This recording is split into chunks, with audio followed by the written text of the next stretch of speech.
It is my great pleasure to have here Professor Laurent Itti from the University of Southern California. Quite honestly, this is the first time we met in person ourselves too, but I still feel that maybe I could introduce him because I knew Professor Itti's work for quite some time. It came to my attention. I'm working in speech recognition, as you know. And you know that in speech recognition we tend to recognize what we expect.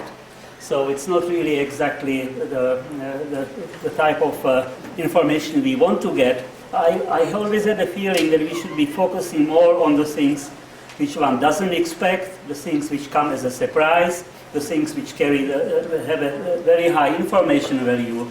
And I came across the works of Professor Itti, who deals with precisely with this issue of what is it that gets our attention in communicating with outside world. What is it that carries a large amount of surprise? What are the most surprising items? And we tried to get him in already 2 years ago in summer. I remember when I was here for a summer workshop and where we work on recognition of unexpected words. But at the time, we didn't get as lucky as this time. So finally, after a year and a half, welcome here, and please, the floor is yours. Thank you, thank you. It's a great pleasure to be here. It's not that I didn't want to come, but just the timing didn't work in previous time. So we are very lucky that the timing worked for you today. So most of my work is indeed in trying to understand attention, and in particular visual attention. And I know that here the interest may be more in auditory and speech processing, so I will try to make some of the results that we have here relevant to, more generally to the idea of detecting surprise and finding interesting events in sensory data, with vision being used as a test system for us, but hopefully some of the ideas that are developed here are also applicable to other domains, such as the auditory domain. So to get us started and into this idea of attention and what may be interesting or surprising information, these are eye movement recordings that we took in my lab from 12 different people. There are 6 males in one color and 6 females in another color, and each of those dots on the screen indicates where one of those subjects is currently looking at. I don't know if we can dim the light a little bit in the front, the projector light. In the meantime, you can try to make a guess which color for the males and which color for the females. Maybe based on this last picture here, I will take a vote. Blue is for males, indeed. This is a correct males in blue and females in red in this video. So when we watch this kind of simple eye movement recordings, this makes us think about, okay, how did people select where they decided to look? And in principle, trying to find where interesting information might be in sensory data like this one is a very complex task. If you think about the steps that one may need to take, is it that first I need to attend to all the objects that were in a scene, then for each one of those in turn, let's try to evaluate what it was, and finally, once I know what was the collection of all the objects that were in the scene, I can make some decision as to which ones were interesting and which ones were boring, and the ones that were interesting, given my current behavioral goals, maybe are the ones that I should be looking at. Okay? So in practice, if I try to perform this computation, I will be dead before I ever find my lunch or escape some predator. Okay? So there is strong evolutionary pressure to build some very quick heuristic or approximation that will help us guess where interesting information might be without doing all of the detailed processing of the data that would give rise to this kind of objective evaluation of what is interesting. Okay? So there are 2 types of heuristics that I'm going to talk about. The first type is bottom-up. Is there something in the signal, or is there some kind of fairly shallow statistical analysis of the signal that we could operate that will give us some very simple cues as to where potentially interesting elements of the data might be. And I will then tell you a little more about some more recent work that we have done on what is the role that top-down may play in making this decision of where interesting pieces of data might be. And by top-down, here I will relate to things that are related to our expectations, the internal state of the observer, and possibly the task that we are given to try to solve. I will finally tell you about some applications, including one that involves looking at this kind of video scenes and trying to determine what will be described by observers as they look at those video scenes. So let me get started with the bottom-up aspect. This is something that we have studied for quite some time. And there have been, over the years, many theories as what may constitute something interesting just based on bottom-up or signal properties. In order to study this in the visual domain, one popular approach has been to do eye movement recordings, just like I showed you. And this has been done, for example, here by Ranagel and Zeider in 1999. They showed those simple grayscale images to human subjects and recorded where their gaze, where the gaze of human subjects was distributed over those images, and then asked the question, well, was there anything special about those locations? Could we predict, using some very simple local analysis of image patches, could we have predicted where people would look? And they found that indeed, yes, there was something special. Those image patches tended to be different on average from the image patches that you would find everywhere or at random locations on those images. They had slightly more contrast. Other authors have argued that they tend to contain more information or more edge content. Ernst also analyzed this a few years ago with one of his students, looking at similar kinds of low-level visual properties that those image patches may contain.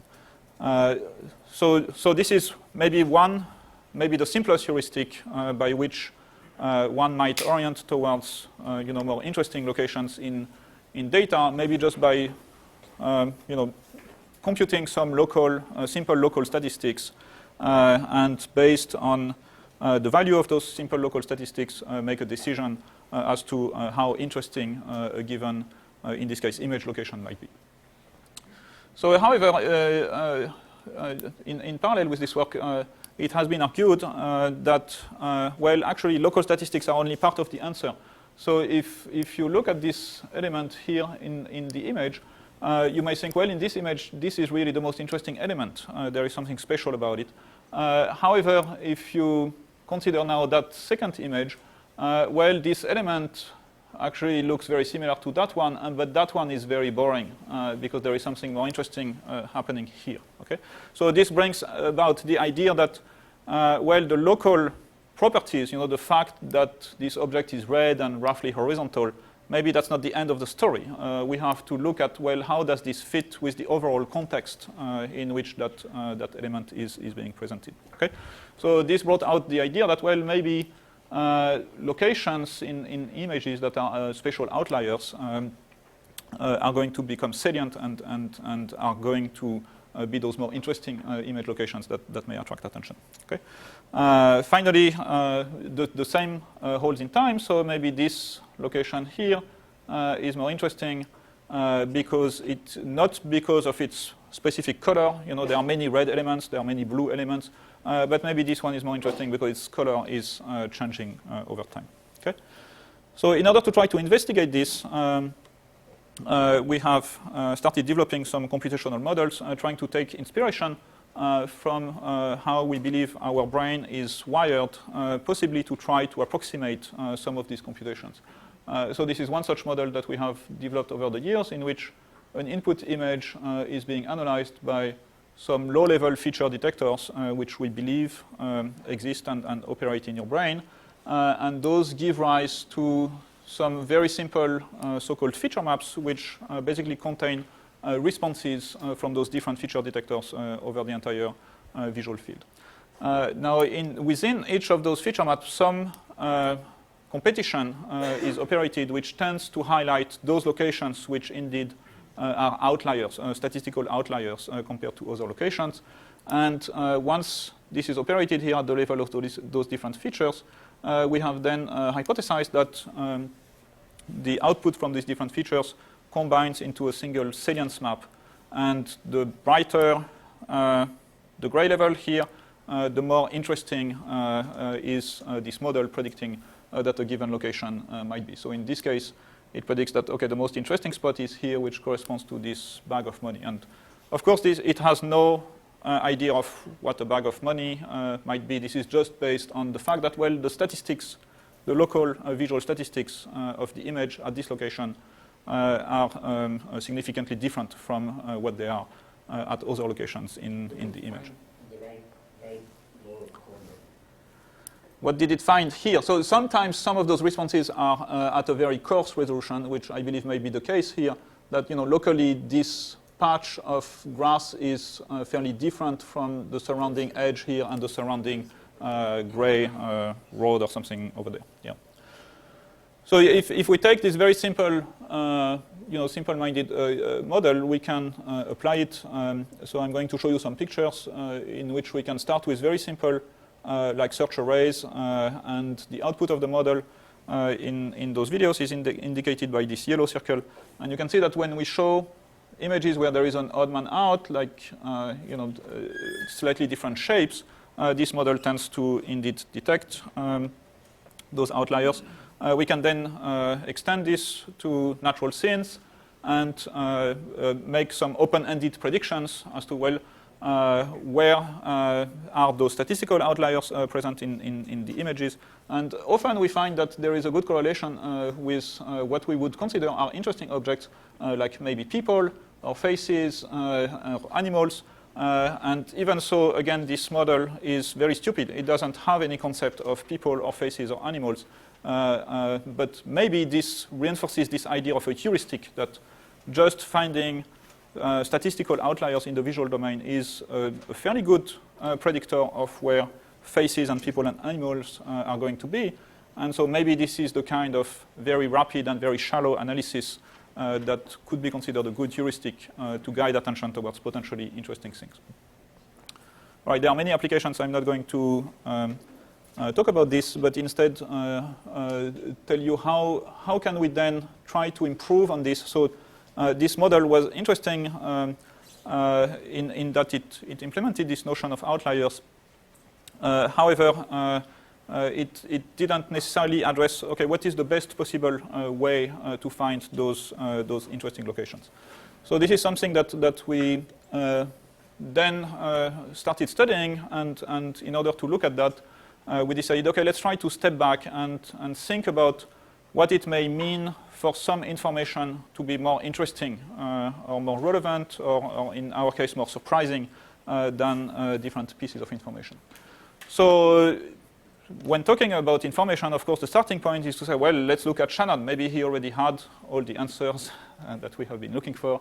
And so here is the definition that is proposed to quantify how informative some data might be. And of course, this is fine for communication, and it has given rise to a whole industry. But there are problems which arise from the fact that if you look here at the definition, this is all about the data. We look at the different values that the data could take, so that the data that we observe might take, and then try to integrate over all possible values, and that's it.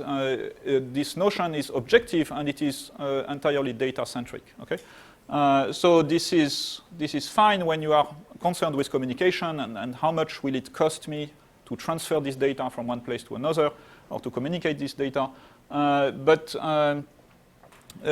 Shannon's theory of information has not been as successful in other domains where the emphasis is not so much on the cost of communication, but on things like value or importance, relevance, or surprise. So more subjective aspects of information that may not be well captured by this very objective definition of information here.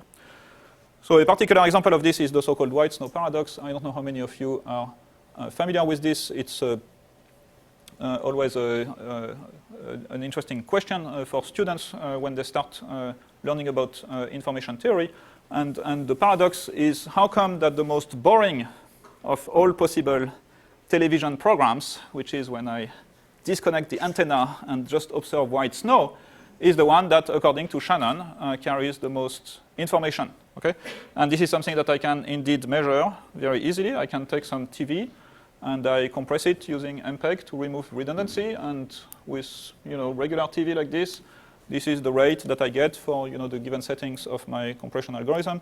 If I take the same algorithm and I apply it to snow, it's about 15 times more information according to Shannon. Okay? So here we are today in a situation in which, let's say I send you an email attachment, and you say, wow, this attachment is very big. Is it going to be interesting? Well, maybe, maybe not, right? It could be very boring and still contain a lot of bits according to Shannon. Or it could be potentially more interesting and still be a smaller file size than this very boring stimulus here. Okay? So this shows that there is some disconnect between Shannon's way of measuring information and some subjective dimension of information that may be more important to us, which is, well, how much interest will I have into this piece of data, or how important is it going to be to me, how surprising is it going to be. Often people tell me, oh, maybe this is just an artifact that your MPEG video compression was not designed to compress noise. But it's not, right? The fact here is just that this is a very small subset of this ensemble. So there are many more images of snow than there are which are natural scenes. And so just because this ensemble is so much bigger, it will not be possible to obtain a code which is as efficient or as compact as for this ensemble. Okay? And if you're still not convinced of that, just write a piece of MATLAB code that generates random noise and tell me how often you end up with an image that looks like something understandable. Okay? And it will take many iterations of you generating random noise like this until you recognize something in it, like the Virgin Mary, if you remember that story. And so that will give you some idea of how small of a subspace this is to this space, and hence why it is possible to find a more efficient code for this kind of images than for those images. Okay? So how can we try to fix that? So the idea was, let's shift the emphasis. So Shannon was interested again in the data and how does a particular piece of data that is observed relate to all the possible observations. Instead, we are going to try to step away from this and shift the emphasis not to not look exclusively at the data, but to putting the observer at the central location. So our emphasis will be on trying to evaluate the internal state of an observer, and as data is received, it will be absorbed by the observer, but the data itself is not so important, and what will be our focus is how much did the observer change as a function of observing the data. Okay? So I will give you the graphical definition. Let's do a very simple setup just to motivate how we are going to define surprise. Let's assume that you just turned on the TV and you don't know which channel it's on, and you want to try to guess that fairly quickly. And you may have several possible hypotheses about which channel may be on. Maybe you are watching MTV or CNN or Fox or whatever. So those beliefs may be shaped by a number of things. Maybe you know that your kids always watch CNN, so already, even before you start looking at the images, you may have a higher belief, which is represented here. What's your belief that you are watching one channel versus another? Okay? So we are going to consider this distribution of beliefs over those different hypotheses or models about the world. Okay?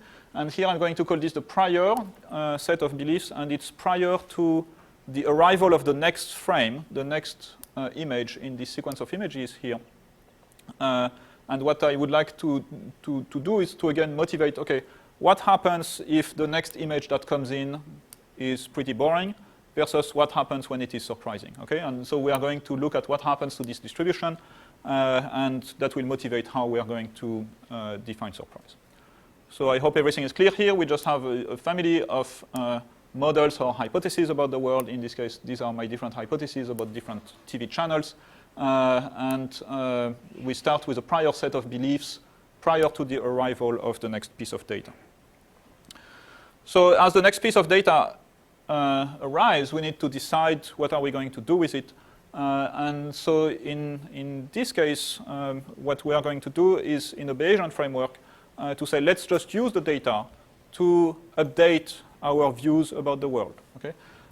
So here we will just use this data and basically transition from our prior beliefs to a set of posterior beliefs, which is what are my updated beliefs about the world once I have observed this particular piece of data.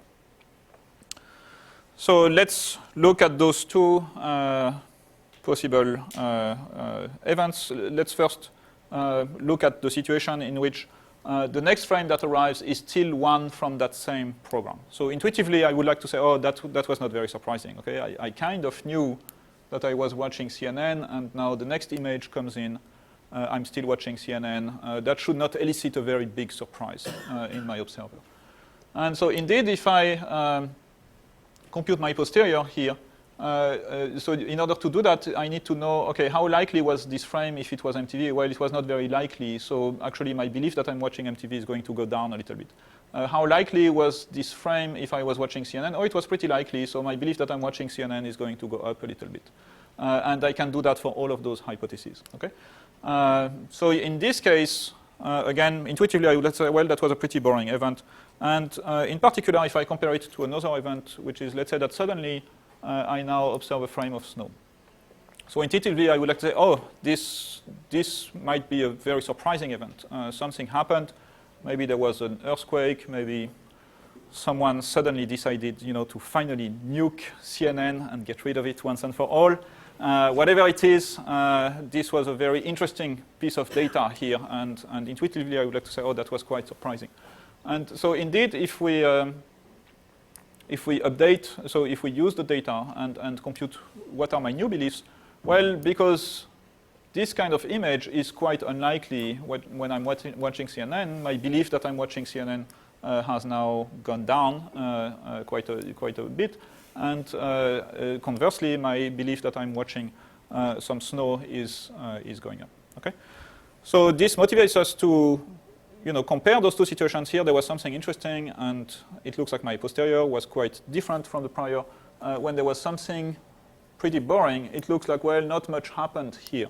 And when it was more interesting, oh, those two distributions are quite different now. Okay, so this just motivates us to compute surprise as some kind of difference. How much is the prior different from the posterior? And so some kind of distance function that will compare those two probability distributions. Okay. Note how this resolves the white snow paradox. So after a moment, if I have been observing snow for a while, I still cannot predict the snow, so the snow is still carrying a lot of information. But my beliefs are stabilized that, well, most likely I am watching snow. Could still be MTV, you are never sure, but most likely it's snow. And as new snow frames arrive, I'm still not able to predict them. I still don't know how they are going to look. But my beliefs that each time I observe a new frame of snow, it doesn't modify my belief that, okay, I knew I was watching snow and I still know it. Okay? So even so, each frame of snow carries a lot of information in Shannon's sense. After a while, once the beliefs are stabilized, it carries very little surprise, and the surprise is only initially, as there is this transition from believing that I'm watching CNN to believing that I'm watching snow. All right, so to summarize, we can hence define surprise in those terms, some kind of distance measure between the posterior and the prior. This requires, for example, for this distance measure, we can use the Kullback-Leibler divergence, which is what we did here. And note how this requires integration over the space of all models, or all hypotheses that I may have about the world, which is fundamentally different from integrating over the space of all possible values that the data might take, which is what Shannon is doing. So here really we are looking at how did my internal beliefs change as a result of observing the data, and Shannon is in contrast interested in looking at how likely was this data and was it something rare or not. All right, you may think that, oh, this is going to be totally intractable. There is no way I will ever compute this. However, there are a number of cases in which actually surprise can be computed in closed form. So this integration over the space of model can actually be computed in closed form. Finally, just like Shannon defines the bit, we can define a unit of surprise, and we are going to call it a wow. And we can, so a wow is experienced at the level of a single model when you had some belief in that model, and that belief has changed by a factor 2 because of observing data. Okay, so and you can have positive or negative wows depending on whether your belief doubled or halved as a function of observing the data. Okay. So how can we then now try to use that and revisit this idea of attention and what things may be more interesting in video streams and eye movements and so on. So the idea is, let's try to take this model, which is the one that I've shown you before, but we are going to now hypothesize that in each of those neurons, so these are again those feature maps that are sensitive to different features of the data, like some here are looking for different colors or different little oriented edges or different ways in which things are moving. And let's assume that now in each of those feature maps, instead of just outputting the raw presence or absence of an edge, let's try to output, was there or not a surprising edge at this location. And the surprising edge would be, well, because maybe before we believed that there was no edge, and now suddenly we believe that there is an edge, and so that's a surprising edge. Okay. And we can then hypothesize, well, if the model is correct, it will hence, when we combine all those different features together into this salience map, that salience map should be a good predictor of where people are actually going to look in those videos, right? So whenever something surprising happens, if really this model has any relevance to human vision, then it should somewhat predict where people's attention is going to be guided so as to find interesting or surprising information in video. So just to clarify what the models may be, in order to compute surprise, right, we said, oh, we need to have like a prior set of hypotheses or models about the world. How is this going to work at the level of a single neuron? So here we can imagine one neuron that is, that has a receptive field or that is sensitive to a given portion of the visual space. And let's say that this neuron is in some kind of color feature map. So, well, what kind of internal models and internal hypotheses may this neuron have? Maybe it's something very simple, like the space of models is, well, how much do I believe that the world is green right now? How much green is there in the world? And so in the case of this neuron, it has multiple hypotheses, or there could be a low amount of green, or a medium, or a high amount of green. And this is my current distribution of beliefs about how much green there is at this location in the world. Okay? Here is another one that doesn't really know how much horizontal there might be in the world. And here is another one which is pretty sure that there is a low amount of upward motion in the world at this location. Okay? And so surprise would arise at the level of those single neurons whenever some new data comes in. So for simplicity, we are going to say each time a new video frame comes in, that will trigger some update of this distribution of beliefs. And whenever the update is significant, that will create some surprise. And this is then what we are going to encode in those surprise maps. Does this make sense to everybody? It's quite a simple model. Okay. So we can then use that and make some predictions. So we are going to show some video clips, like some TV, to a bunch of human observers. And as they watch TV, they are going to look. The contrast is very poor on the projector, but here there are two people walking, and there is another one here. And at this point in time, one of our human subjects, was looking here and decided, oh, I'm going to look there. And the question is, well, why did that happen? Why did this person decide to shift gaze from looking here towards looking there? Maybe it's because there was something interesting or surprising happening at this location. So this is something that we are going to quantify by computing over the video frames. We are going to use our model to compute those surprise maps. So in this case, the model predicts, oh, there was a surprising something happening here and another surprising something happening there. And we can now, count, okay, how many times was gaze directed towards something surprising versus what we would expect by chance, okay, if we were just making random eye movements. And so if we find that people tend to look at those surprising blobs more than you would expect by chance, then maybe this indicates that this quantity of surprise, as we are computing it here, may indeed have some relevance with the way our brain interprets those images and decides where to look. So here is one movie, very simple. You can see in the center saying there is that little square that's jumping around. This is the eye movements, so the eye position. So this is the current point of gaze of one human observer watching this movie. Let me show you some other one here. And that one human observer, as you can see, is interested in various things. In this case, for example, the players in that soccer game. And the question is, okay, are those also the things that will interest our model? And you can see that here, indeed, most of what the model considers is surprising or interesting was clustered around those players. Okay? Here is another example. You can see that our observer looks at the anchor for a second or two and then moves on and reads that text, which is much more surprising and much more interesting.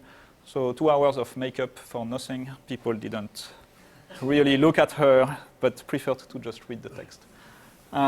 We showed about 45 minutes, I believe, of video to subjects like this. And what we can do is, over all the eye movements, so in total we collected about 10,000 such shift of gaze or so-called saccades. And we can just make a histogram to what kind of surprise value were those saccades directed. Okay? Were they directed towards low surprise value? So indeed, well, there was about 2,000 saccades that basically shot into the dark. Okay? But there was actually quite a significant number that were towards very high surprise values according to the model. And so here this is all the ones that were between 0.9 and 1, and in particular this is all the eye movements that were directed to the single most surprising pixel in the image. Okay? And so the question, of course, is, well, this by itself doesn't mean too much because I could easily make a model where everything is surprising. So I need to compare this to the, if you want, the intrinsic distribution of how much surprising stuff was there in my images. And so this I can estimate by looking at taking those random samples, or making those random eye movements. So here, if you compare for this bin, you find, oh, okay, well, people, about 2,000 times, so about 1 in 5 eye movements, they looked at something that the model didn't predict was interesting. But just by chance, you would predict that, oh, this should be in more than 50% of the cases. Okay? So if you were just to make random eye movements, a majority of them would, well, not really a majority, but a lot of them would end up at locations which carried no surprise. And actually, here it seems that our human observers avoided, to some extent, looking at those locations that carried no surprise. Okay? Conversely, if you look at the other end of the spectrum here, it is very rare that just by chance you hit the most surprising point in the picture. Sometimes it happens, but much less often than what people did. Okay, so people tended to look at this most surprising location in the image much more often than you would expect by chance. All right, so in order to quantify how predictive was the model, we can just look at the difference between those two distributions, for example, using KL. So for we can then rank different kinds of models, looking at how well they are going to predict where people look. And so here is, for example, for one model which is only considering color contrast and only looking at how often do people look at locations that have a very high color contrast. Okay? And well, it's significantly above chance. Chance would be 0. It's significantly above chance, but maybe not the strongest model. Here are different other candidates. The one that works the best so far is surprise. Otherwise, I would have told you about some other model that worked better. Yes? Surprise doesn't in some way, is a composite. Yes. So surprise in this case will combine several of those different features. So do you have the distance? I mean, the performance. So this is just those features, but without the surprise component. So this is kind of our old saliency model, which also combines all the features, but doesn't have this extra surprise detection thing. Yeah. So we still do significantly better with the new model. One that I wanted to show you is the Shannon entropy, which is a very simple version of Shannon entropy. This is as was used previously by Privitera and Stark. In which here we are just measuring, okay, in a given image patch, how much entropy or how much information there is. And you can see that this model doesn't do as well. And part of the reason I just want to show you this video, this is, looking at this measure of entropy. Well, first of all, you find, oh, there is a lot of entropy here. This is a very interesting pattern. But, well, people never looked at it. And the other thing is that, often, especially in this kind of video, there is a lot of entropy everywhere. Maybe not. So this is a case where maybe there are only a few locations that are interesting, but you will see in subsequent images of this movie. Often there are situations in which there is entropy everywhere. For example, in this case, well, where do I look here? Based on this image, it looks like everything is a good candidate for me to look at. Everything is highly informative, according to Shannon, right? Everything contains a lot of potentially interesting information. So this model doesn't perform as well because it basically has too many false positives. It's just telling you that everything is worth looking at, it doesn't help you in narrowing down onto just one possible interesting location. But in the example of the fingers, you're sending a message. So in the example of the fingers, yes. You're sending a message to these parents. Yes. That's much more high level than what we are trying to analyze with this thing. Right? So my point here is that if I ask you on this image, where would you look? And well, if I use this model from Shannon, it's telling me that I could look here or here or here or here or here or here or here or here, and I don't know which one to pick. Right? While surprise was more selective in that it would narrow down on a smaller set of candidates. Yep. You have the video. Your prior distribution is a function of time. Yes. So in this case, what we have assumed is that your prior gets updated each time there is a new image in the video sequence. So we just learn them over time. So in the videos that I'm showing you, we initially assume that. Oh, actually, not in this one because that's Shannon. We initially assume that the system has been watching black forever. And so that's how all the priors start. They just believe that the world is black.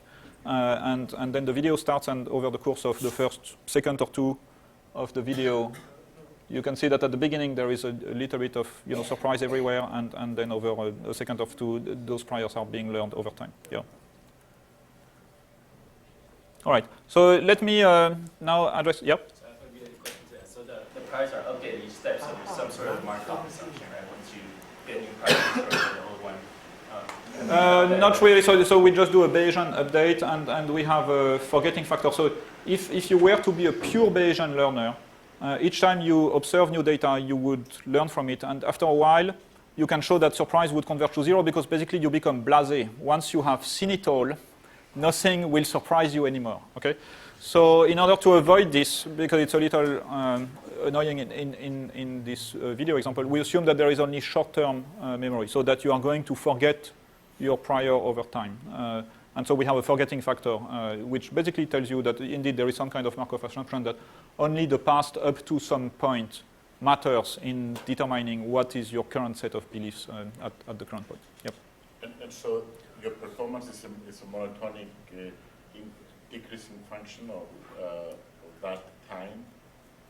Good question. We haven't tried it, but I think that would be a valid prediction. So if you don't have this forgetting factor, what you expect is that at the beginning, a lot of things, at the beginning of a given video clip, a lot of things are going to be surprising, and then after a while, just the whole surprise map fades to black because nothing is surprising anymore, right? You just have seen all kinds of things, and now nothing can surprise you anymore. So indeed, I expect that a model that would have this property where the whole map fades to black over time would do worse. You want to have an automatic way of adjusting that. Of adjusting what the time constant of that fading should be. Yes. So so far we don't have that. It's mostly for computational reasons. So we have a cluster of 64 computers, and it still takes a day to evaluate all of this data against all of the eye movement data. So we haven't really played with the parameters too much. But that's certainly something that should be done. Yep. One more question. So are the priors updated globally or locally? It's locally. It's for each of those neurons that is looking at a little portion of the visual field and for a specific feature, right? So some neurons are just sensitive to color contrast. Some other neurons are sensitive to orientation, and so each one of those neurons has a prior. The horizontal field over here doesn't care about the horizontal field someplace else. Actually. It does, to some extent. There is some communication across those different neurons, but I'm just glossing over all of those details. But indeed, so in this model, we have some notion that surprise should be something that is local and temporal. So your prior should be informed by your previous history of stimulation, but it should also be informed by your neighbors.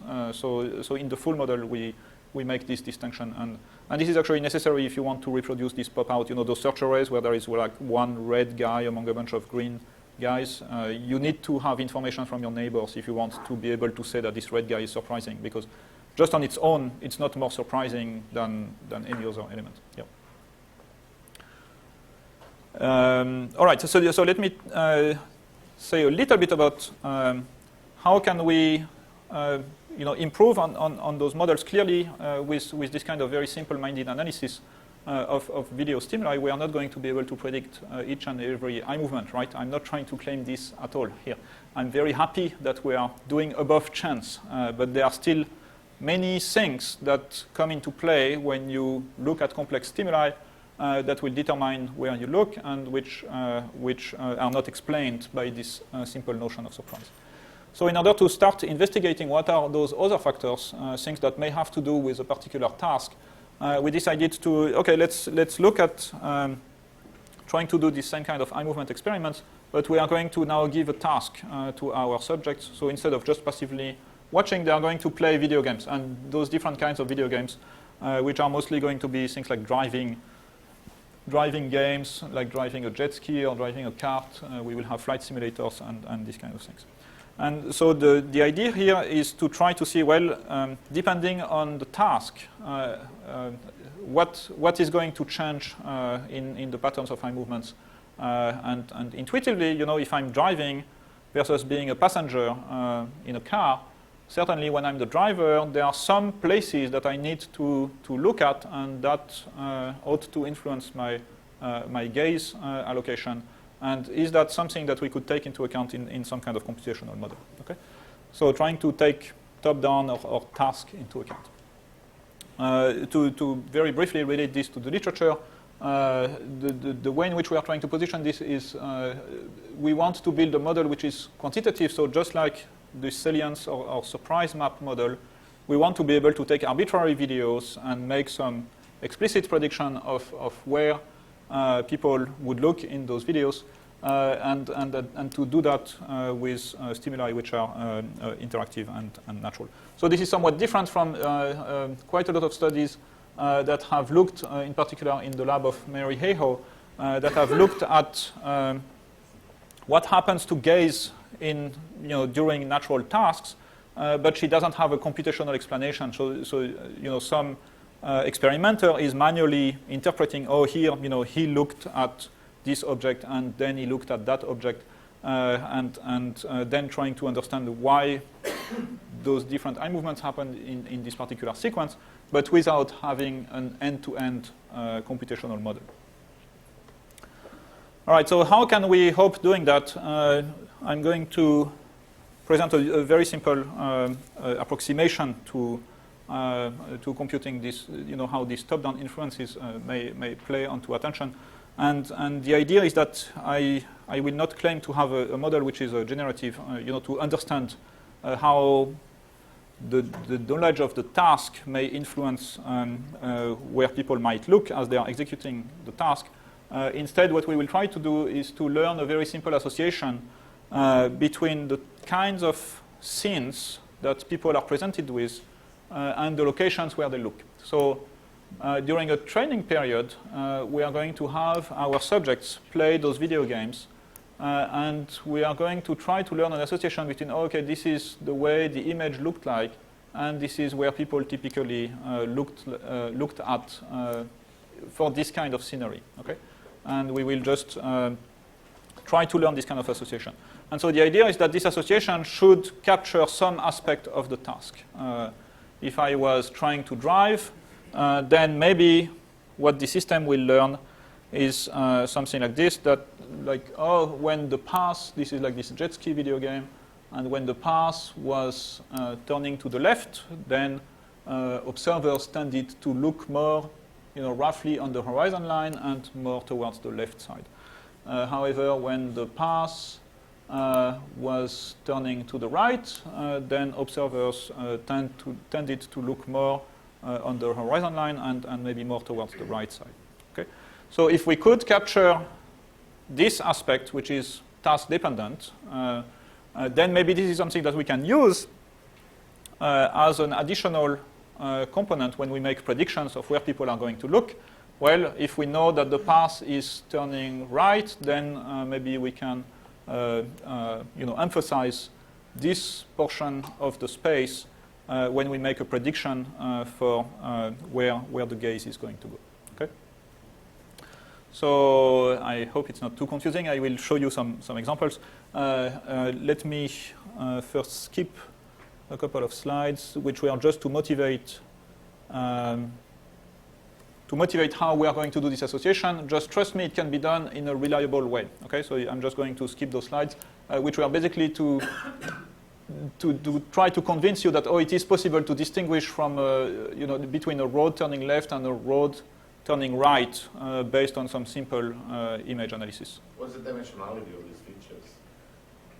So in our case, it's 80 dimensions, and so we have from each image we extract a signature which is fairly low dimensional, 80 dimension, and then we just learn the association between this feature vector, which again may correspond to a road turning left, and the fact that people tended to look towards the left.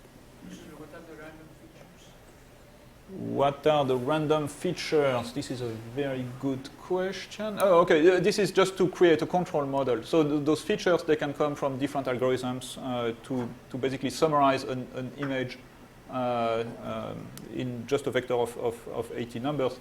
As a control, you could also just generate random features and see whether you are going to learn something. And if you do, then there is a problem that that actually you have learned something which is independent from the stimulus, because it learned the same thing whether you fed it features that came from the stimulus or random features. Yep. Does the user input serve as a feature, or is it just on the image?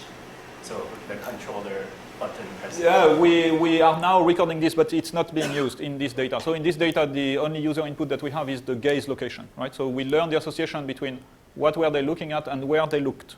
And so now we can make a prediction, when I have this picture that looks like this, like say a road turning left, I predict people will look roughly in this location. Okay. So let me show you a demo just to hopefully clarify things a little bit. So I'm going to play this movie. This is again this jet ski video game, and there are several markers that are superimposed. Let me maybe advance it a little bit so that they don't overlap so much. All right. So. And everything is color-coded. So as the player is playing this movie, we record, in this case, his gaze, and that's at the center of this orange circle, and the same circle is here reproduced on those 4 panels. Okay? So this is what we are trying to predict. This is the true location of gaze while this player was playing this video game. This is, of course, each run in this thing is unique, right? So we couldn't have trained the model on exactly that one run because nobody has played that game in exactly that same way before, right? This is a unique run of this player playing the game and controlling the display. So we can run some bottom-up salience map model on this display, and in this case we find that, oh, the guy just turned, and so there is like a big splash that is being made in this corner of the picture, and that ends up being the most salient location. So the bottom-up model in this case predicts, oh, you should be looking in this region of the screen because there is this big splash that just happened, and that's interesting, and it's bottom-up salient. Okay? So it turns out in this case the observer didn't do it, and so to some extent it may be because that bottom-up signal that came from the videos maybe was overridden by the need to keep driving, okay, and by the task demands. And so indeed this is something that we can now try to capture with this learning model. Yep. But the player has played a game like this before. Yes, yes. It's So not the a truly naive player. yes, yes. So The player. Exactly. The player has learned to play this game, and also the way in which we train. So this is this association model, and the way in which we train that is by having people play this kind of game, and that one game before. Okay. So even so, that exact image has never been seen before because it is unique. What we have trained is, making the association between this kind of appearance, so scenes that look roughly like that, and where people were looking as they were presented with things that looked roughly like that, and they were engaged in the task of driving the jet ski. Okay? So in this case, what we find is that, well, when the scenery looks like that, what this model has learned is that you should roughly keep your eyes on the horizon line and with maybe a little bit of a bias towards the center. And so the prediction that this top-down model makes is here in red, and it's telling you, okay, I think that's where you should look. Now what we can do is to take those two maps and basically do a pointwise multiplication, so to say, oh, let's only focus on the locations that are salient, but that are not outside this region that is relevant to the task. And so we get a modified salience map, if you want, that has been filtered to remove irrelevant locations.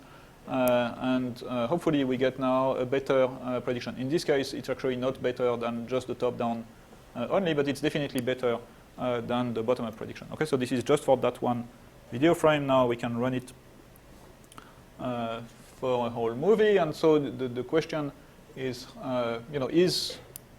is this or this model going to do better than the purely bottom-up model? And so what we find when we try to quantify this over a large number of video games and observers is that indeed it does significantly better than the purely bottom-up model would do at predicting eye movements. Okay? So I will show you the data in the next slide, but the message here is that, well, this kind of information also matters, and actually matters a lot. It can very strongly modify here, this prediction that is made based on purely bottom-up information. In this kind of game, for example, very often it is wrong because it's attracted towards salient events that may happen here in the wake of the jet ski. So the additional information that comes from knowledge of the task can very strongly also influence the eye movements. What is the red circle? What was the red circle? So the red circle was from the top-down model only. Okay, so it's the maximum of where the top-down map is. Here the blue or whatever circle is the maximum salience, and the purple circle is the maximum of these combined two sources of information. So is there have you looked at how often the person looks at either the time or the track to know where it is, so it can actually change the thing? How often do they? Oh, yeah, that's exactly my next point. How much time do I have? I think I have only a few minutes, so let me try to accelerate a little bit. So indeed, what we notice is, like, for example, in games like this, it seems that there are different phases. For example, here the guy is tracking the plane and then shoots the plane, and it's a first blood, and then the player starts looking at his radar and some other things until the next plane comes over. Okay, and so having the availability of those models, we started thinking about, okay, maybe those models will be able to predict when those shifts in those different subtasks may happen. You know, for example, between tracking and looking back at the radar and this kind of thing. So indeed, we looked at those things. So here is, for example, for target destroyed events. There is a curve here, which appears very vividly on my screen, but not on yours. So over time, during a video game session, once in a while, a target gets destroyed. Okay, so here we are just recording those times. As those game events happen, you can see here, we can also extract video frames around those, and then we can ask, well, was there anything special about those events? And how can we ask this? Well, we can use the same models as we have used before. So we can look at salience maps around the time of those events. And we can also look at predictions from this so-called top-down model, which again has been trained to associate different types of images with different preferred locations to look at. Okay? So we can do that, and the way in which we are going to do it is let's record eye movements of players as they play, and then over time we can, over a sliding window, we can basically compute this agreement between where people were looking and where we predicted they would look. Okay, so here this is that blue curve. It's where did the saliency model predict the observer looked compared to where they actually looked. And we quantify that with a score which is called NSS, which is like the normalized scan pass salience. And the score of 0 would indicate that, well, people are just looking in, at some places that are unrelated to what the salience map is predicted. And when this score shoots up here to being larger than 0, it means that, oh, the saliency model is now suddenly very, very well predicting where people are looking. Okay? So we can do that for the salience model, and we can do that similarly for the that top-down model. And here you can see that indeed, what happened is that maybe 3 or 4 seconds before the target was destroyed, something happened that was predicted by those models. Suddenly, our observer became more bottom-up driven in this case, so it was better. The eye movement of the observer was suddenly much better predicted by this bottom-up model, and was less well predicted by this top-down model.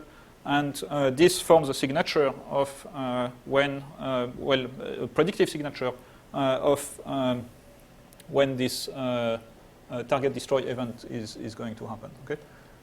Here is just another one, which is when the observer actually pressed the trigger. So this is a slightly different event, missile-fired event, as opposed to target destroyed event, and still some kind of signature.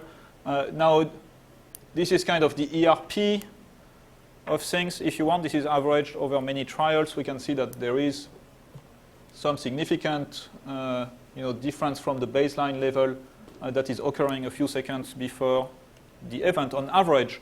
Now, how about the single trial? The EEG saying, could we predict on a single trial whether those things are actually going to be happening? And so indeed we can. And so here this is just showing you an ROC and the precision recall. So here we can see that the performance is highly significantly above chance on a single trial. So just looking over time and making a binary prediction. When are those events? When is our observer going to press the trigger? Okay, and so here, just by recording the eye movements, basically, highly reliably, 3 or 4 seconds before people actually press the trigger, we know that they are going to do it. Just by recording the eye movements and making all of those predictions with those computational models. And it's interesting to note that if we only had the eye movements, we would still be able to do it, but not as well. So just by monitoring the eye movements, not even knowing what the stimulus is, so there is clearly something that's going on, right? Just before you shoot the missile, maybe you start making more jittery eye movements, or on the contrary, maybe fix your gaze onto the target, And so you would be able to predict, but when those missile firing is going to occur, but not as well as if you know the behavior and the stimulus. And from the stimulus only, you can predict, but here the performance becomes quite poor. Even so, it's still significantly above chance. So this is the red is. It's combined. So when you know you have access to the image, which will give rise to this bottom-up salience map and the top-down map, and you have also access to the eye movement of the subject. And this is when you only have access. You only look at the eye movements, but you don't know what the image is. And this is if you only try to analyze the image and try to predict when are people going to shoot, just based on analyzing the image. All right, let me skip. I had another example of another video game, which was a driving game, but we don't need to look at that. I would like, in closing, to just open up the discussion. It's going to take another 5 minutes, if that's okay. Otherwise, I can skip this part, but it's actually quite neat. It's a very simple study that we did, which is kind of an application of all this, and trying to open it up more towards high-level cognition. And so here is the idea. Just tell me what's happening in this video clip.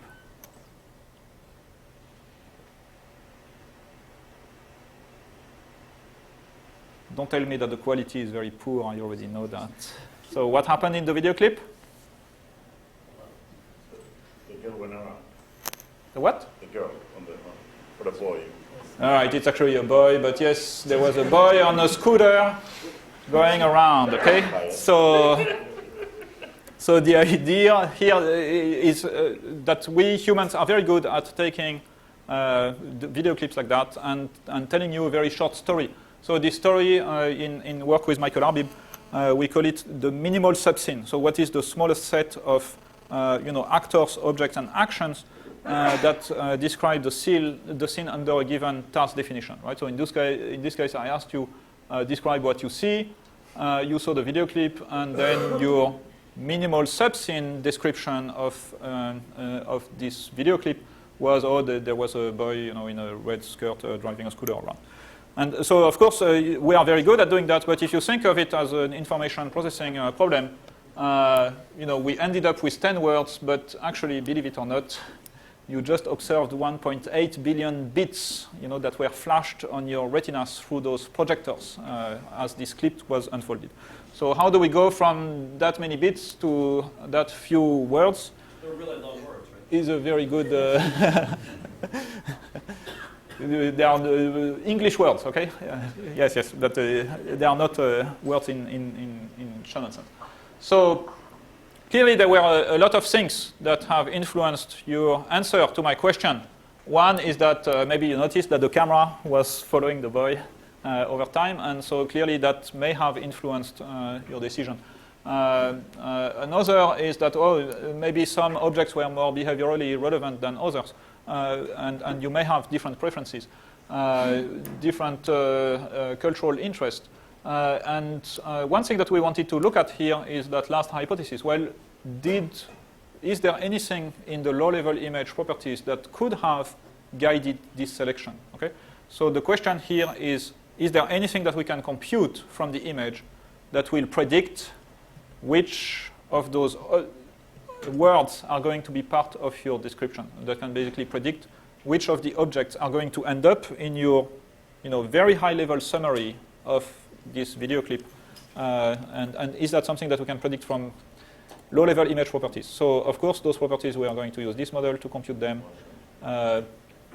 If we run this model on this video clip, it's difficult to follow, but there is that little filled yellow square here.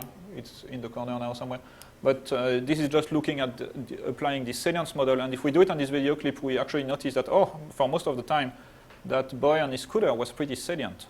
So is that something that could have contributed to my decision to talk about the boy on the scooter and to ignore other things that may have happened, like the fact that, this is at the beach, and there are a lot of trees and a lot of people on bikes and a lot of dogs and whatever, right? So why didn't I talk about any of those things, and instead I focused on the boy on the scooter? So again, there are many reasons for that, and here we are just going to try to look at, well, did low-level salience play a role? At least in this example, it looks like this kid was salient, and so maybe that contributed to my decision of what I was going to talk about. So this slide is just to say that this is potentially a non-trivial step, right? So we know that attention is necessary for us to perceive something. So unless you attend to something, often you are not going to talk about it or report it or be aware of it. We know that from the previous data that I showed you, that salience is a reasonable predictor of what attracts attention and where people look.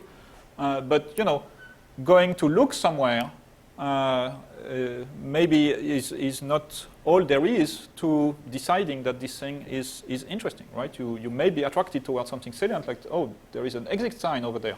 But maybe that's not what I want to talk about when people ask me, okay, so what happened when you went to Hopkins and gave a talk? Oh, well, there was an exit sign, So relevance should have something else to do. Maybe there are other things in this room that are less salient, but more worthy of being part of my consciously described and recalled description of this scene. Okay? So here is what we are going to do. We showed some video clips to a bunch of people, and we asked them, please describe what you see. So just like I asked you. So the eye tracking becomes a little shady when people start moving their jaw, but it still can be done. You will see the quality of the data is not as good, but still we roughly get the idea. So there is now some audio. Let me see if that's going to work.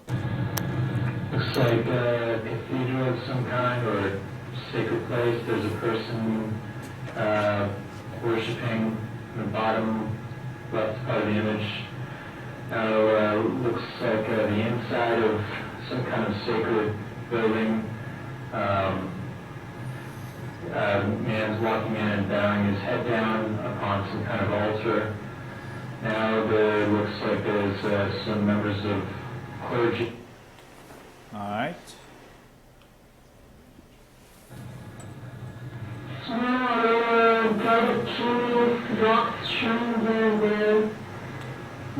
Something with a smoke. Smoke seems to be coming out of the water. Oh, there's a Mexican monkey over in Japan. There's another rock. Oh, shoot. There's a monkey with eyes crystallized on its hairs. All right, so as this unfolds, we are here also computing those salience maps, right, that are making very simple bottom-up predictions that, oh, maybe this is a worthy place to look at in this particular image. And so we are going to try to now connect the two, which, of course, is going to be a very ill-posed and very bogus problem. So don't take this study too seriously. This is just the end of the talk, right? It's entertainment. And it's just a preliminary data. I'm going to skip this one. But so basically what we can try to do, and again, there are a lot of issues with doing it properly. Again, this is only a pilot study at this point. We can take those verbal reports and try to parse them. So in the current analysis, we have decided to focus on objects. So sometimes people describe other things like, oh, it seems like it's hot. And it's like, okay, which eye movement could I relate to the fact that it's hot? Good question. So in this case, we decided, all right, let's just look at when they talk about specific objects, and then we are going to try to see, when did they look at those objects, and were those objects salient when they looked at them. So first we tried, so we manually parsed this, which already involves some subjectivity, and then we can make an association and try to, again, so to now associate, at some point our observer talked about a man, and it looks like there was one saccade. In this case, the first eye movement was directed towards a man. Then our observer talked about a book, and it looks like three eye movements were made to this book. In this case, 3 successive eye movements. So saccade, eye movement number 1 went to the man, then 2 and 3 went to other things that were not described. 4, 5, and 6 were just 3 eye movements made to the book. 7 went to something else. Then 8, 9, 10, 11 went to something that was later described as someone, and so on. Okay, does the analysis make sense so far? So then we can ask the following simple question. How is the model going to well, is there going to be some kind of, what is the salience going to be for random locations versus locations where people looked at versus locations where people looked at and then that became an object which was verbally reported? And what about just the first saccade on those objects that were verbally reported? Okay, so to go back to here, we are going to basically repeat our very simple analysis of do people look towards salient things? But in one case, we just consider all the saccades. In another case, we are only going to consider those guys, 1, 4, 5, 6, 8, 9, 10, 11. So the saccades that were directed towards some object that was later reported. And we discard all the saccades that were directed towards things that were never talked about.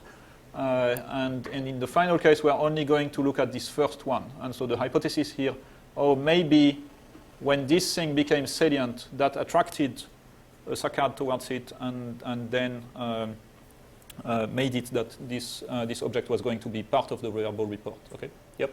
So I would think you'd expect a delay between the saccades and the time that the item is mentioned. Yeah. Since there's some recognition that happens after the saccades, and then there's speech planning and exactly insertion into the discourse and so on. Yeah. So yes. So when we do this analysis, we try to compensate for this delay, right? So when people tell you, oh, there is a man, this often happens much later after they have looked at it. But hopefully, since there is only one man, we can say that, oh, well, 2 seconds ago, he looked at that man here. So let me say that saccade number 1 was associated with the man. Okay.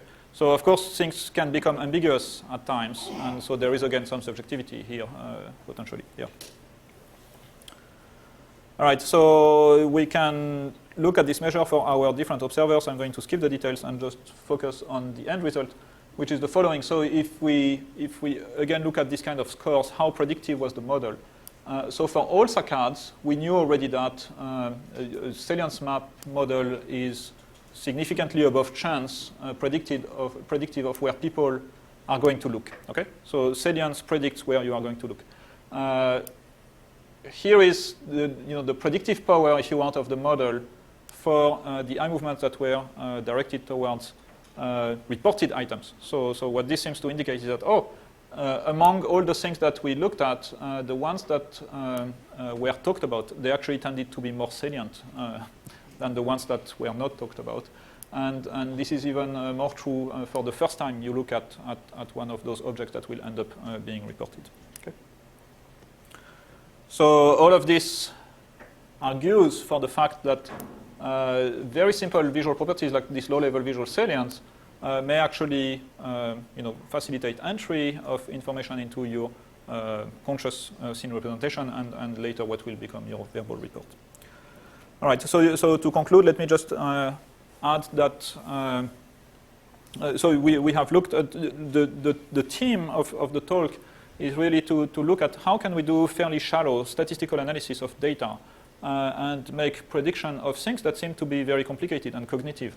And what we have found so far is that, well, very often this simple statistical analysis of stimulus and of data in general is actually a fairly good heuristic to what we consider are very complicated cognitive processes, happening magically in our head. So the general conclusion is that, well, often there is a lot that can be mined with fairly shallow data analysis, and that would be actually a significant predictor of what we may consider are the results of very intricate cognitive processes. So if you're interested in more of this thing, all of the software is available. Also data, eye movement data is available.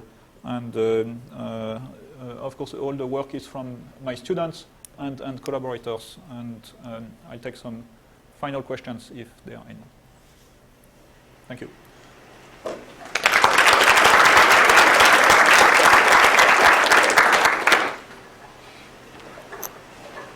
Yes? Could you put on this, the slide which has all those references? All the references about that final experiment?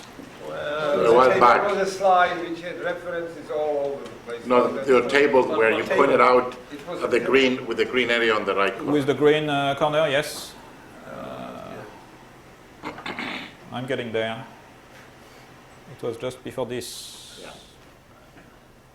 Right. Oh, okay. Sorry. Yes. It's just yes. There is inertia in the system. Okay. So here is a phenomenon. I mean, I look at it and immediately spot a Czech name, and I certainly don't look at it in order to spot the Czech name. I don't. Yes. Okay.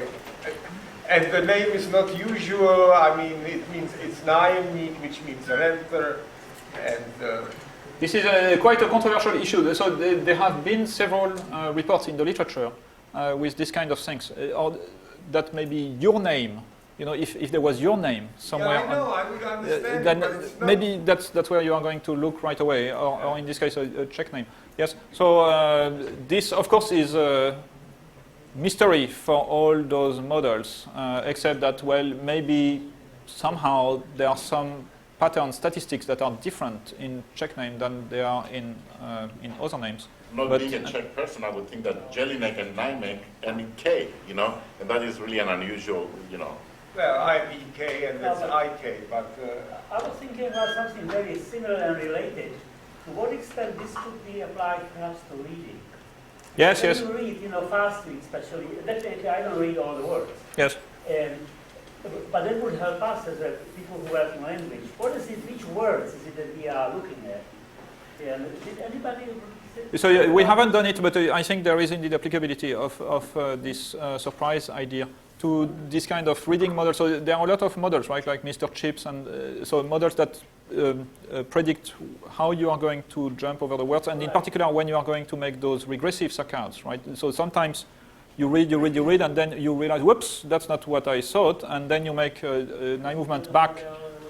And so there are models that can predict when those things are going to occur, and so we haven't tried it, but yeah, it's possible that surprise may contribute to this. Now, to finish with your question, so you are saying that, well, here there was maybe some semantic incongruency, and somehow that attracted my attention very quickly, even so there was nothing in the low-level statistics of the image, right? So it seems that this is very different. Yeah. So again, this is a controversial issue, whether this really exists or not. Okay. So one interpretation is that you didn't know, then you started reading the names, and then you realized, and then you somehow constructed this fantasy in which you looked there first, but that's not what happened. Okay. So that's one school of thought, and the other school of thought is that, well, there is indeed something, some of the semantic analysis which is done in like this pre-attentive, very fast manner, just like salience is computed, maybe also some, check detector is operated over the entire visual field. But the problem is of this school of thought is that people haven't been able to demonstrate how you would implement something that would take an image and very quickly direct you towards. This is not the first time something like that happened for me. I was once reading the New York Review of Books, and there are personal advertisements, and they are mostly about sex and all that.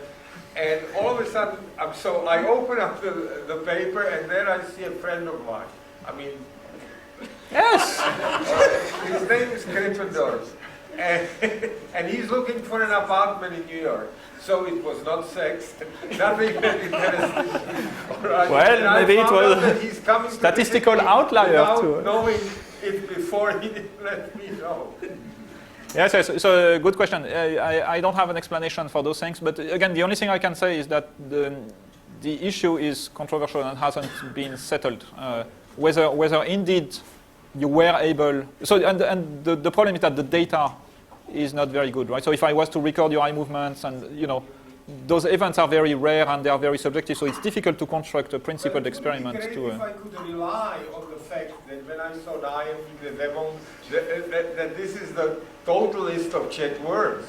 Yes, but you don't know, right? You don't know how many times you missed your friends in the New York Times until that one time. Yeah. But I agree. It would be very nice if the data was conclusive. But again, so far it's not. Yes. Now, is it possible to extrapolate the measure of surprise to not time-dependent series, but only, for example, spatial, so to apply it to a static image. Yes, yes. So indeed, we have done that. So I invite you to look at the paper. It's just coming out in Vision Research right now. So indeed, we actually combine those two measures of surprise, because again, if we just look at surprise at a given location over time, this is something that will not be able to predict those pop-out search arrays, when you have one element that is different from the other ones.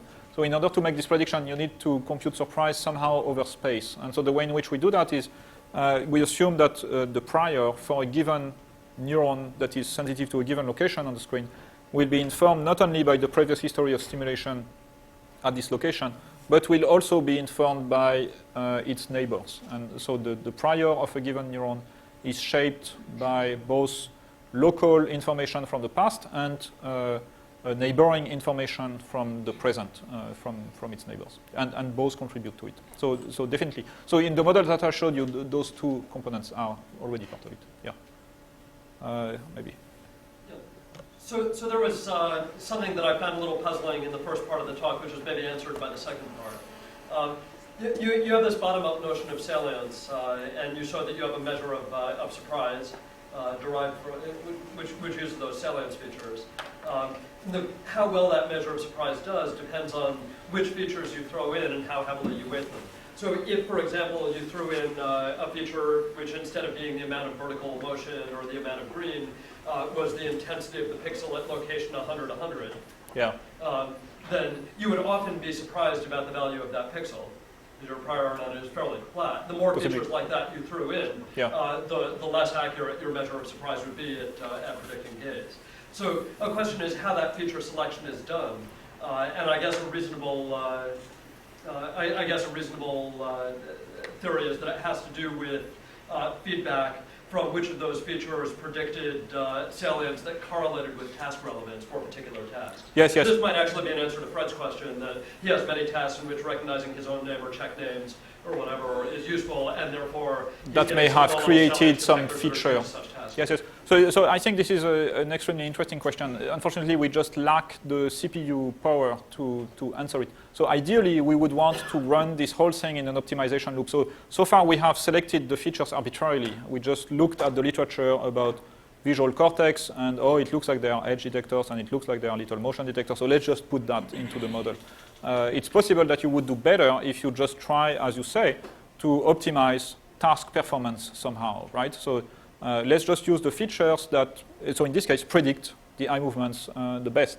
And so I wish we were able to do that, but again, so this is a multi-dimensional optimization problem, and just computing the cost function once takes about a day on 64 CPUs. So by the time we optimize the 60-dimensional space, it will take a very long time. So I'm not sure exactly how to approach this problem. But you could try doing human subject experiments on transfer learning. So it may be that one task is able to shape people's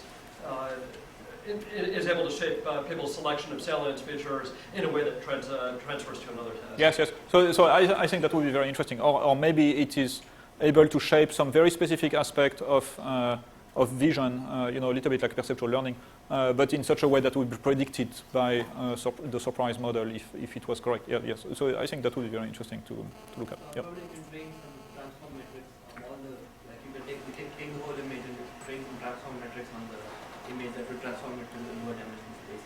That will actually contrast the. You are saying to try to reduce the dimensionality. So, yeah, still the dimensionality of the search space is defined by how many features and what are the parameters of your features. So, for example, I could say, my low-level filters that I apply to the image will be defined by Haar wavelets, and now I have so many coefficients, and I just need to find the coefficients of the wavelets. Okay, so that's still a high-dimensional space, and this number of degrees of freedom, I cannot really get rid of it, right? So I could simplify indeed the. You have the first page itself, like you put some Haar wavelets, or you put some edge detectors, or you put some you have make a histogram of all the RGBs or those things. Instead of that itself, you train some transformative, maybe like. Yeah. So is that different? I think I see your point, but so my point is that, well, in the end, it's still very high dimensional optimization with maybe on the order of 100 dimensions.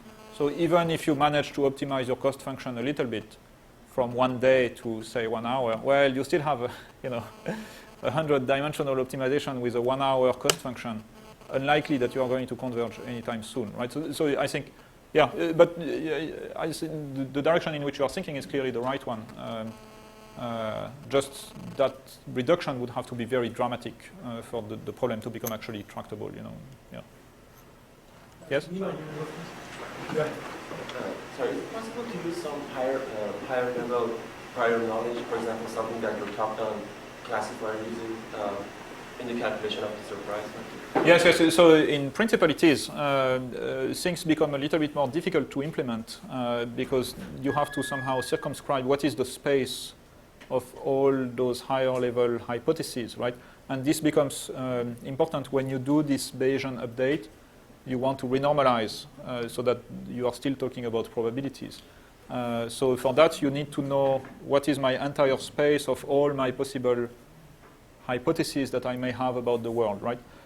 So for a single neuron, I can manage those things. For a whole human being, I invite you to, give it a try. Or if you have some ideas, we are very open to it. It's something which is clearly that's the direction in which we want to go. It's just a little complicated now because we need to somehow delineate that space.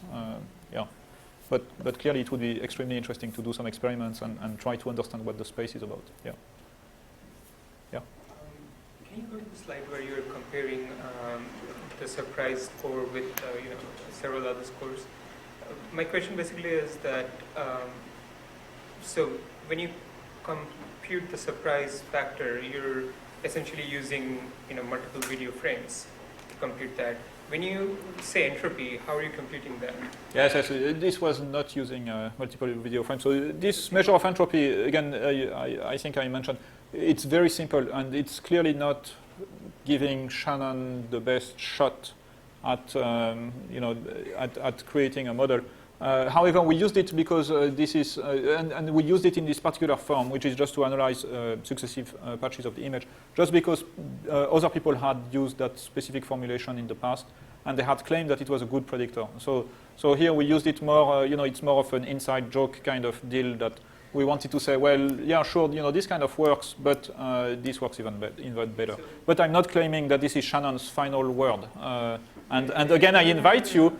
The data is available, right? So please show me some model which will perform better than this one, right? What actually I was going to ask is, it relates to the question asked about still images, is when you do still images, then, how is your surprise different from, computing entropy of a neighborhood?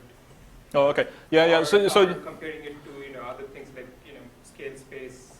Yes. So it's still different in that. So what we do when we compute surprise over space is that we assume that your prior has been informed by the neighbors, and then you receive data at the specific location that you're interested in. So you receive local data, and you still do a Bayesian update. So you learn from this data.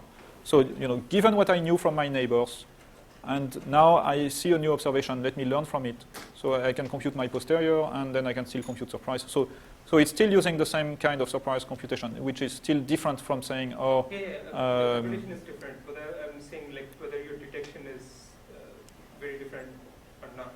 Like whether in the end the performance will be very different or not. Still images or good question. I don't know if I have a good answer to that, because what you are proposing is that maybe I should first build an entropy model which also is informed by the neighborhood like this, and that computes some kind of outlier metric. We did something similar to that.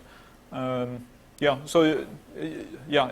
have a very good answer to that at this point. Or, but for example, other things that people use to detect interest points in images. Yes, like Harris corner and these kind of things. So all of this, again, the game is open.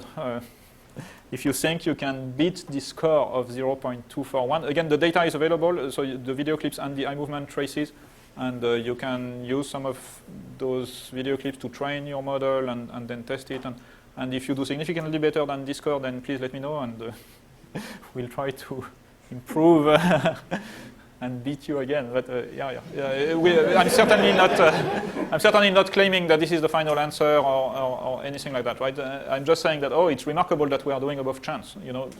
I thought that this kind of very simple analysis of the video was not going to be predictive of something that is as high level and cognitively driven as eye movements. I thought I had freedom, that I would look wherever I wanted to look, but actually it looks like the stimulus is to some extent dictating where I look. Maybe a last one. We are running out of time, so here's what I'll propose. We will close the seminar accordingly so that people who need to leave can leave, but those who still have questions can continue because the speakers need to. Let me make a quick administrative announcement. Those of you who have signed up for a course, there's a sign-up sheet which unfortunately skipped this part and ended up with the annual there. So just sign your name on your way out. Before we do that, let's thank our speakers again.